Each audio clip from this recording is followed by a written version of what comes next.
Today we're looking at, in my opinion, what is one of the most powerful cards from All Will Be One. And we're playing it today in this really sweet Rakdos sacrifice build. We are talking about Urabrask's Forge. Let's go.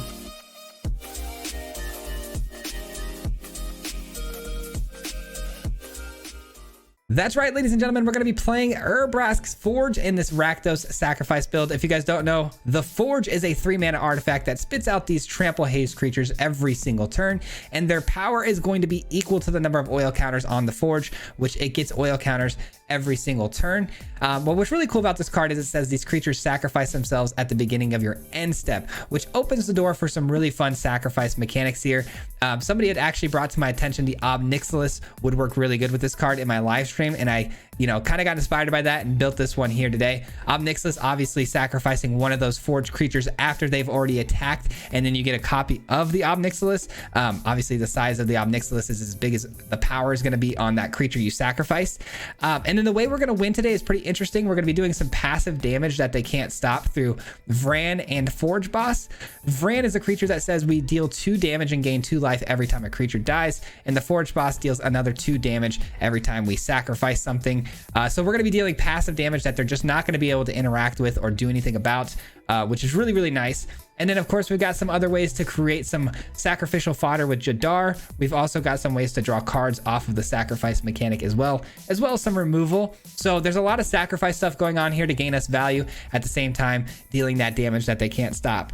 It's an absolute value menace. But we are going to jump into the games, guys, real quick. But before I do that, just wanted to ask if you guys enjoy content just like this. We do post videos 5 days a week, so be sure to hit the like, subscribe.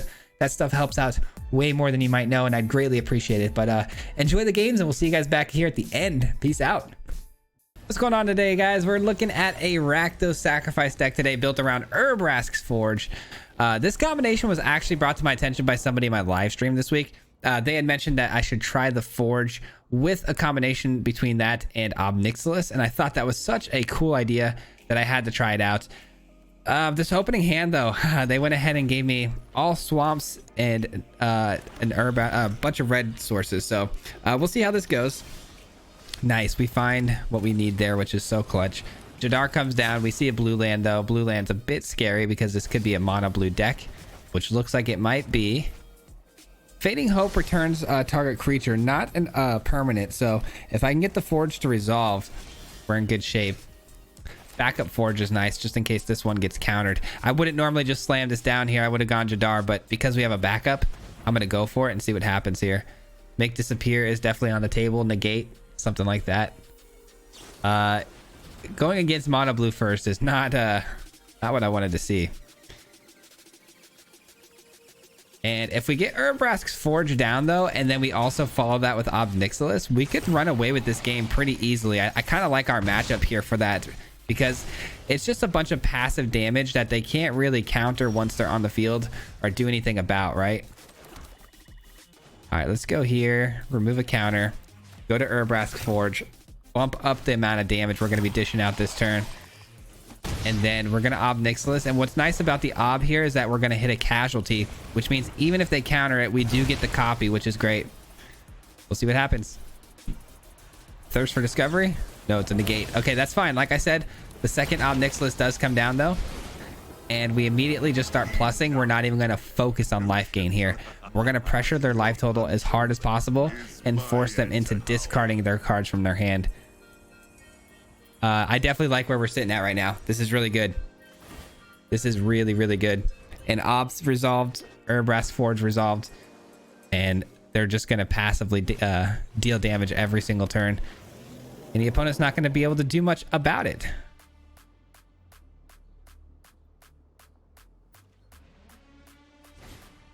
All right, we forced the opponent into a situation where they have to drop their whole hand, which means they're tapped out, which means they did just walk right into a Gix command, which is super unfortunate for them. Destroy each creature, and they sacrifice.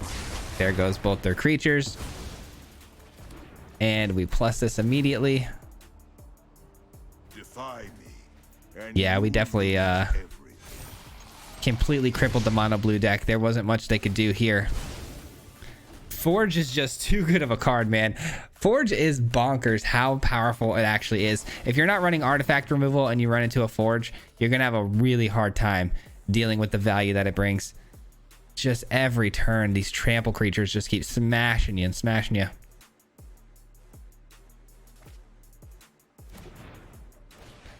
Another Terror, which can't really compete with our 5-powered Forges here.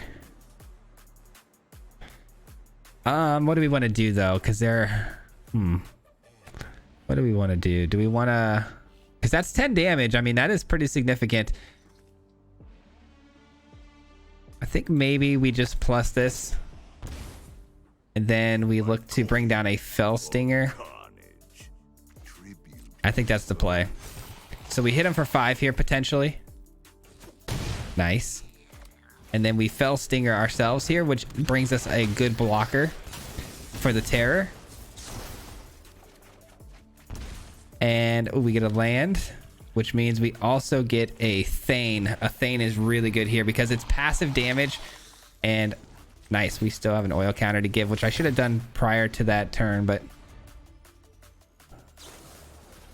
And a Consider goes off, okay. And they're down to their last card in their hand. Is it a land? Or is it a threat? I guess we'll know if their head explodes, right? All right, here we go. They send in 1. We make the block. That's gone. And let's play this out. And we attack with this and we win the game. Because if it dies, both the Thane and the Forge boss are going to also deal 2 damage to the opponent. So that would have been 4 damage, not to mention the Ob Nixilis. So that was a really easy game against mono blue, which you don't get a lot of those when you're going against blue. So very happy with that. Let's go. All right, great start to the video, being able to beat one of the most annoying decks ever created. And I get to go first with a Jadar. I definitely think we can make that work. A 3rd land would be great, but I'm not going to get my hopes up. Hopefully Jadar can dish out some damage here. Nice, we did get a 3rd land drop. Beautiful. That fixes a lot of our problems here because now we get an Ob Nixilis, which can just passively eat away at the opponent here. And if they're mono red, Ob Nixilis could gain us some life too while we're doing the triggers. Gonna do that right now though. We're gonna send an Ob because we don't want the 2/2 to attack and then decay away for us not to be able to play out the Ob for full value. And because we're against mono red, like I said, I do want to look to get that life gain. It could be very relevant the later this game goes. There we go. And we attacked pretty comfortably with Jadar there. I mean, there doesn't seem to be any sort of priority holds while we were playing there. So no burn spells from the opponent. Blast Zone. Our tokens are safe from the Blast Zone, but... Okay, they are definitely ramping up to something big here. Something big here.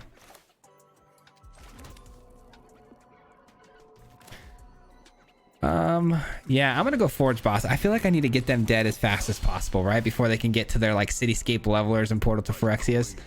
So let's get the Forge Boss down so we can start dealing more damage when our zombies die. Because when a zombie dies through decay, it's actually sacrificing itself, which triggers the Forge Boss's ability to deal 2 additional damage. So they're going to 9 here.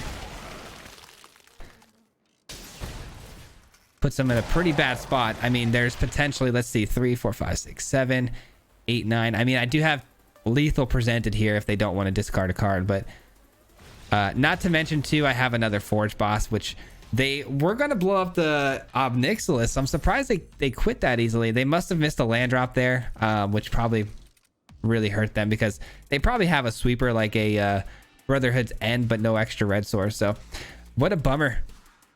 Yeah, huge bummer for the opponent there. I wish I could have played a little bit more there. I would have loved to have seen what they were trying to do, but at the same time, had they have gotten to the late game, could have been pretty bad for us. So who knows?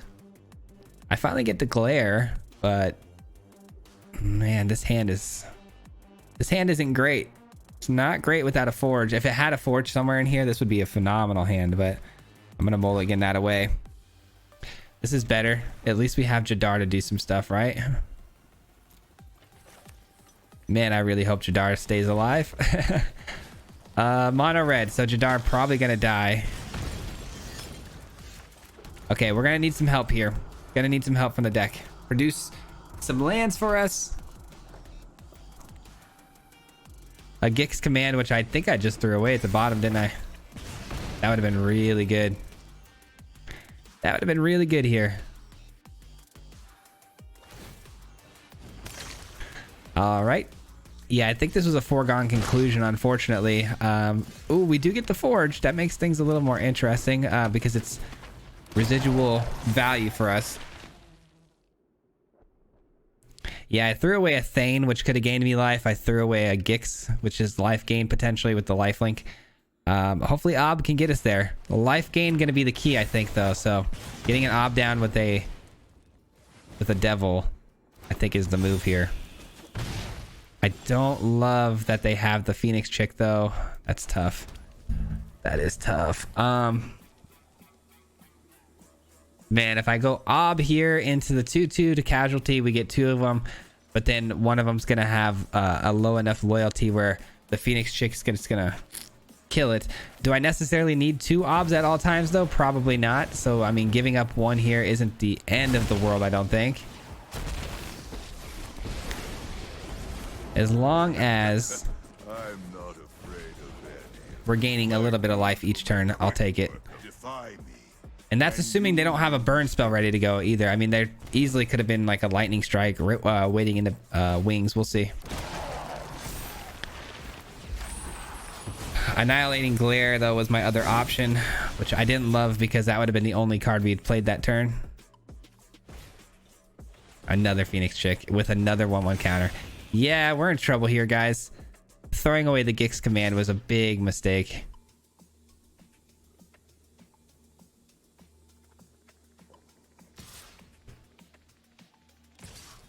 All right. I mean, I could save it, though. Well, when it dies, it's going to get exiled and it's not actually going to live.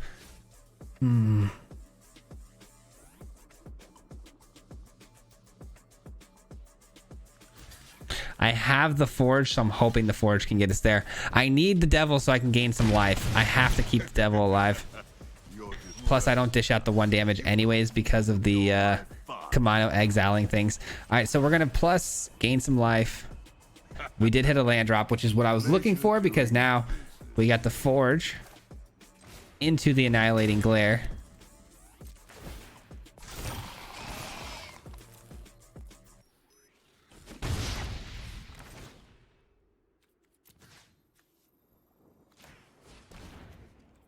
All right, stop those flyers from coming over the top so easily. We are going to be saying goodbye to Ob Nixilis, unfortunately, but at least we got back to 18. That's a big plus, right? It's a big plus, especially because of how bad we started this game. I don't think we're going to be able to keep up with the damage they're going to output here, but at least gaining enough life here to maybe set something up here. I have Forge Boss, which is a 4 toughness body. Which would be a great blocker. They leave Ob Nixilis alive, though, I would imagine, because... Oh, they get a Phoenix chick back. Okay. Gets a 1/1 counter, too. All right, that's pretty smart play if that was their idea. Okay, it wasn't. It was not their idea. Okay, we're going to eat it. We're going to eat it, because if Ob survives this turn, I mean, again, we're gaining life, but I got to imagine, yeah, Lightning Strike. Okay. Okay, we had to try to let it, you know, do its thing. All right. Forge Boss, like I said, just a fantastic blocker, but at the same time, I kind of want to draw cards to see what we hit. I don't know. I don't know what the right call is here. I do know we're going to attack. I think I'm going Fell Stinger here, guys. I know we're taking damage, but we are drawing some cards, which hopefully can line up something good. Okay, another Forge Boss. Forge Bosses are cool, but I'd rather have the Thane because of the ability to gain life. Dealing 2 damage is one part of the equation, but I need to be able to gain some life too, man. All right, well, if they full send, I'm ready to start blocking everything, so send it on in. If they only attack with the Phoenix Chick, that's also a big bonus for us because that means they're afraid, which is great news for us. This is a huge find because now we've got a flyer with lifelink over the top. Love that. Keep sending these in. I mean, no, we could sacrifice that later, right? Yeah, let's hang on to that until we can sacrifice later with, like, you know, some sort of a draw effect or whatever. All right, we have a 3/4 flying lifelink body now. It avoids burn spells pretty well. There are a couple of them out there that does take it out, but I hope that hope that's not going to be the case. If they're holding onto a play with fire or a like lightning strike, they're going to attack with the Phoenix Chick. So we don't block the Phoenix Chick if it comes through.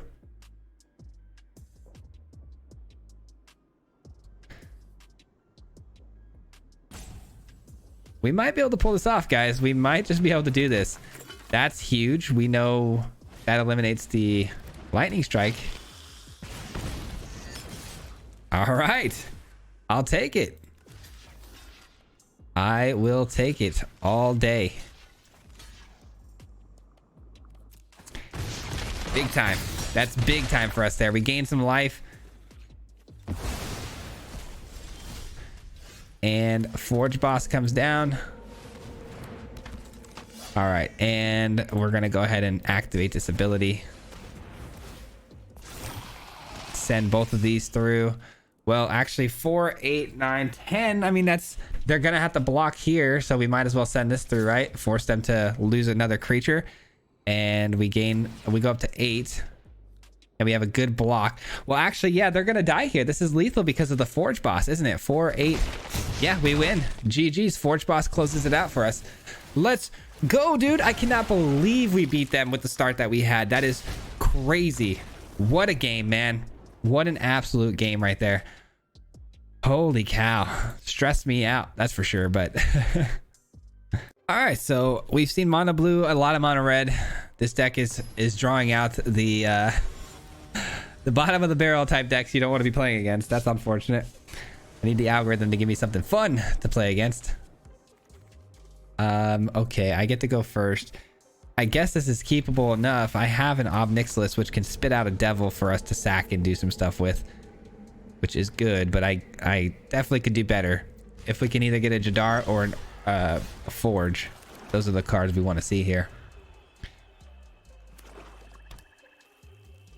If we top deck a Forge, it's going to be a very lucky day for us. Okay, Jadar, I'll take it. I'll take it. It's not as good as a Forge, but it's right up there. It is up there. Gix Command is very interesting on this matchup because I think they're going to have a lot of creatures, but I would imagine they're going to be pretty powerful creatures. Jund with the Scrap Gorger. I just don't know. I don't know what we're going to be looking at here. Okay, a 2/2, getting them treasures. We don't like that.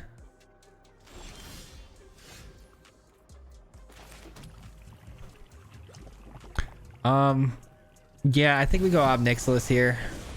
I think the earlier we can get an Ob down, the better in any sort of situation. Just because the more residual times we can pull this off, they're gonna be more likely to start discarding cards, obviously. So I think the sooner the better. I don't need just obedience.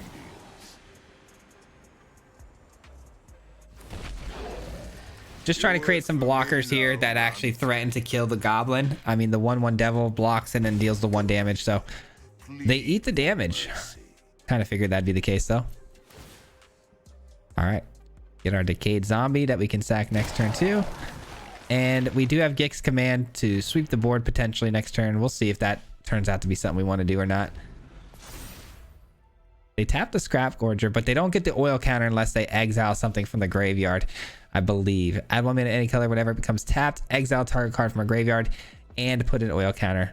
Yeah, so I think they need to exile things from the graveyard in order for that to work. Tyvar. That's a card I definitely want to play myself. We may actually be doing this later this week, by the way. This whole Tyvar, Scrap Gorger sort of situation. I have some ideas I think I want to try with that. All right, so they are going to try to send it over to Obnixilis here. We are going to make the block. Send the 1 damage to the goblin. Shuts down their ability to generate treasures, and we're in a good spot here.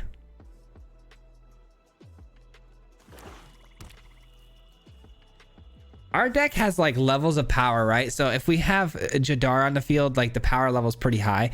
If we have Urbrask's Forge on the field, it's really high. And then without either one of those, it's pretty drastic how much worse our deck actually is. So that's something to keep in mind with this build here. There's definitely like issues you got to overcome in some spots. Okay, so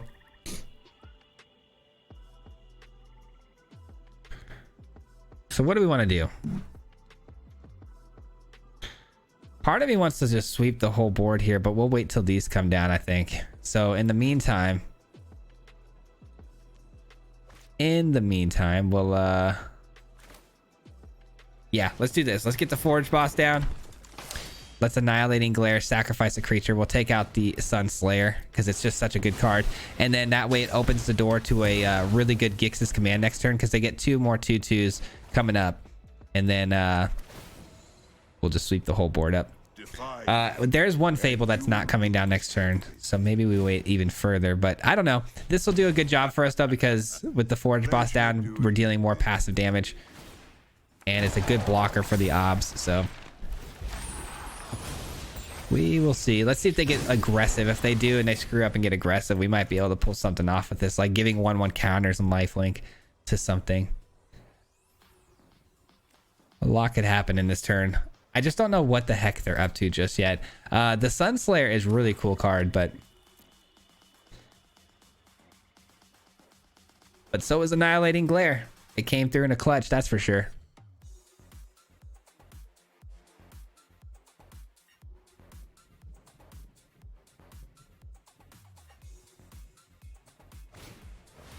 There's the Tyvar. It's going to bring back a 2-mana creature. Wait, they don't have any, do they? I don't believe they do. Yeah, that's not bringing anything back. What's going to happen is they're going to untap something. Did this have haste? Oh, this gives haste. Oh, that's pretty cool. That's actually really cool. You may activate abilities from creatures as though they have haste. That's so good. What a combination. That card just got even better in my mind now. That's wild. All right, they exile something to get an oil counter. They untap it, I would imagine.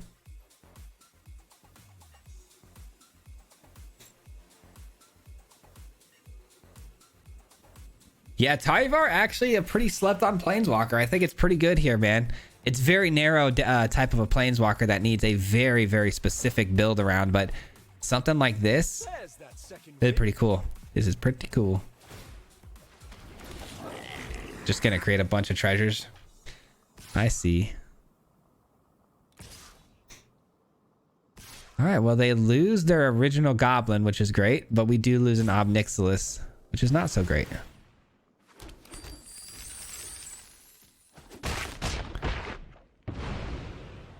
This isn't over.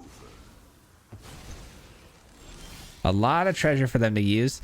All right, so we start off with an Obnixilis, or no, do we not?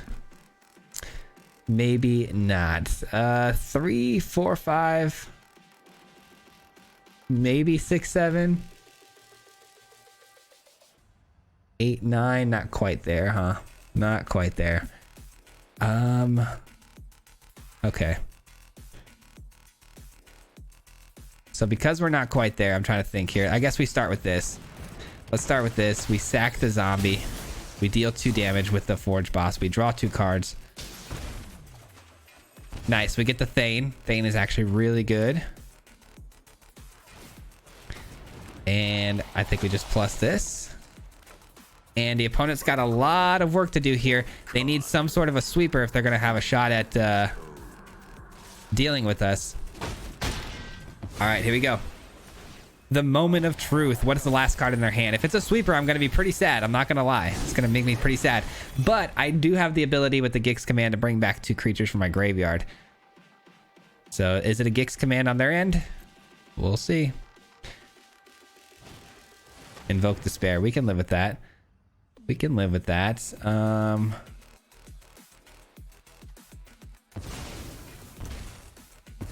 All right. 3 treasures to use still. They take 4 damage. We gain 2. Because we actually sacrificed a creature, which means it triggers the Forge boss's ability each turn when I sacrifice something. And then anytime something dies, the Thane goes off. So another great game. A very cool deck list that the opponent had. I'm glad it wasn't mono red or mono blue. So really excited that we got to play something a little bit different. Very cool deck though. GG.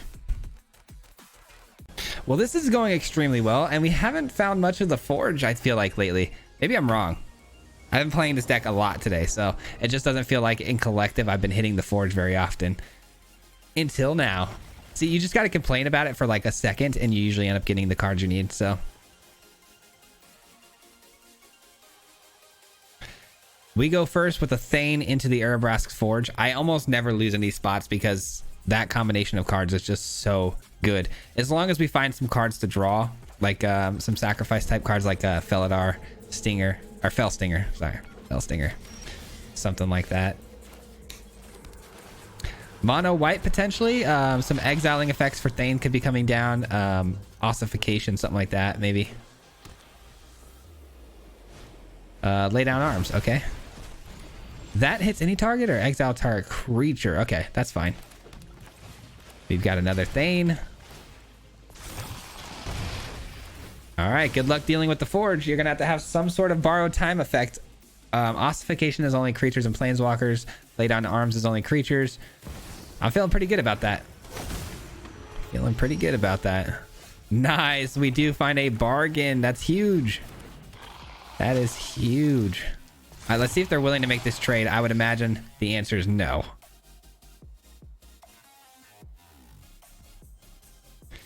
I did not think so. And we draw some cards. Let's go. And we get a monument just to pump up the Forge even further.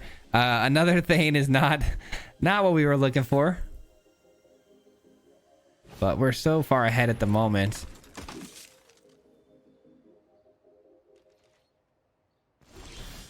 All right.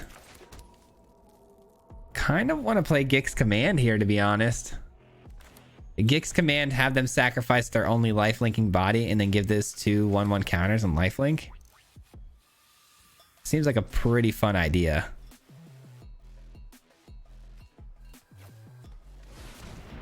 I think that's a pretty fun idea. Now, they say good game. Oh, they scoop it up. They kept the 2-lander. I mean, that's a bummer. Yeah. Wish they could have got a little bit more play time, but that's a bummer. GG's. All right. This may be the last game. Let's go ahead and find out. But opening hand here looks good. I have the Forge. No turn 2s like Jadar or the Thane, but I mean, it should be good enough with the Forge in hand here. I don't like that we're going second, though. It's really slow. Yeah, if we're against aggro, this could be the time we lose here. We'll see. Which is very likely. Oh yeah, they're gonna be pretty aggressive here. Okay, we got a Thane. You're saying there's a chance. You're saying there's a chance, but they're focused more on poison counters than they are actually dishing damage out. So who knows? Who knows? Oh, we're drawing really well right now. I do like that. I do like that. We have a good block against the chorus, but not much else. Ah, there's a exiling effect. Bummer. Huge bummer. It's going to be 3 more poison counters. This thing being toxic 2. The difference between toxic 1 and 2 is, you know, a lot. A lot. Gosh, man. Man, I think maybe we have to play the Fell Stinger here. Because I think blocking is going to be a lot more important than playing down a Forge, which, yes, could get us an attack through pretty aggressive. Obviously, some sacrificial pawns to hit things like Annihilating Glare here, but I think just keeping them off attacks is going to be the key here. They're looking for a way to deal with the Fail Stinger, I think. Yep, they found it. Ossification. They're doing a really good job. I mean, they're answering everything so clean at the moment.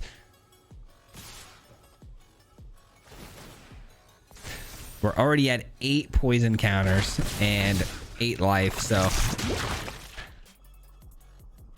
what do we need to see off the top deck here? Not a land, that's for sure. Not a land. Well, I guess what we can do here is probably go with the Forge and then look to hit an Annihilating Glare. I think that's our best chance here to get back our Thane.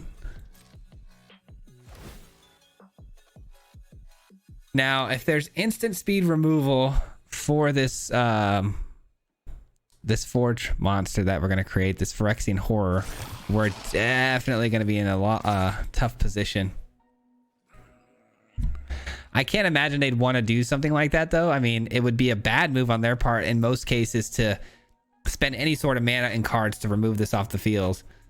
But, I mean, I guess if they know what we're up to, if they kind of have an idea that we're trying to sacrifice stuff, they might do it, but that would be some pretty high IQ on the opponent to pull that off. All right, it gets through, which means we get to do this. All right, and then we have a block against the Singer, potentially. Clearly, they're holding on to some instant speed magic, though. Tamiyo safekeeping. Oh, all right. Good game, my friend. Good game. Well played. Well played by the opponent here. That bloated Contaminator just for the extra bit of it. Yeah, that's definitely going to do it. Bummer. We get poisoned out before we die. Selesnya Poison. Doing the thing. Doing the thing. That'll do it for me today, guys, but we will be back again here tomorrow with another absolute sweet list for you guys, as well as a live stream tonight. So if you guys don't know, we do go live here on this channel on Wednesday night, so be sure to check that out. Come visit us, you know, come say what's up while we do our Mythic grind. We did just hit Mythic, so we're going to be doing the whole Mythic grind. So if you guys want, hit the notification bell so you don't miss out on those, as well as a huge shout out at the end of every video goes to the Mardu Mob. If you guys don't know, the Mardu Mob is the membership program on this channel. There's a little join button next to the subscribe button. It's a membership program that these people help, you know, support my channel monetarily. So anyone who's part of that Mardu Mob, thank you so much for your support. I do greatly appreciate it so very much. And thanks for watching this far into the video. If you're still here, thank you for that as well. It does help a ton with the YouTube, you know, algorithm stuff. So thank you for that. Appreciate you guys. And again, we'll be back here again tomorrow for another banger. And if you guys want, check us out live tonight. Until next time, peace out. Hit him 3 times like a hat trick. The name is Swayze, you know Patrick. If you play him, then it's tragic. Hit him with the mythic, yeah, that's magic. MTG, that's what you'll see if you like and subscribe. With the upload, man, man, all of the time. Coming with the best decks, this is the meta. This ain't cheap.